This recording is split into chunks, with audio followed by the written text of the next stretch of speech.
রাতে রুটি বানাতে চলে এসেছি।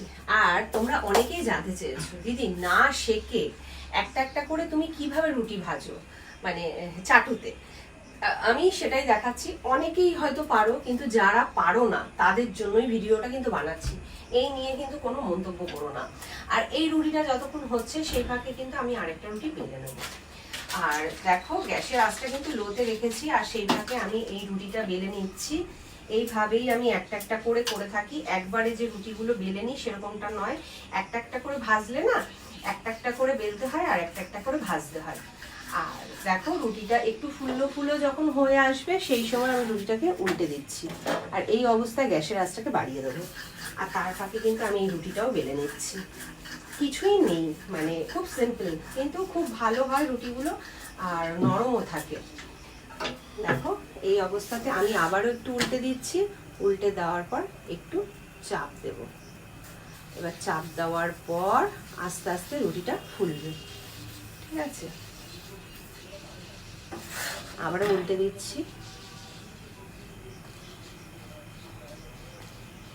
এই দেখো এইভাবেই কিন্তু রুটি ফুলকো ফুলকো হয় আর খেতেও খুব ভালো হয়।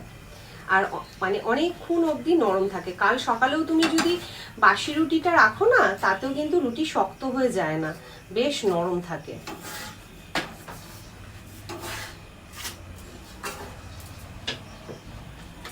আবারও এই রুটিটা দিয়ে দিচ্ছি, আর সেই ফাঁকে আরেকটা রুটি বেলে নেব।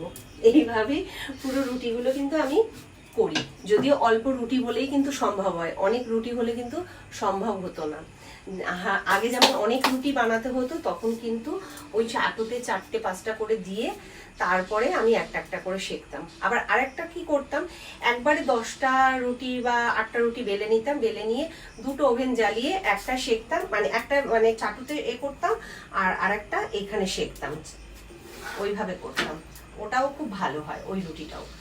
তা এটা জানি না এটাও পুরো ফুলবে কিনা।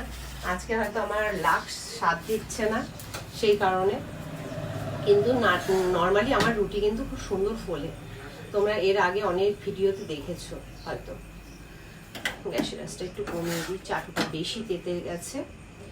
এই দেখো এইভাবে চাপ দিলে কিন্তু ফুলকো ফুলকো একদম রুটি হয়ে যায়। কিছুই নেই, খুব সিম্পল, কিন্তু খুব ভালো হয়।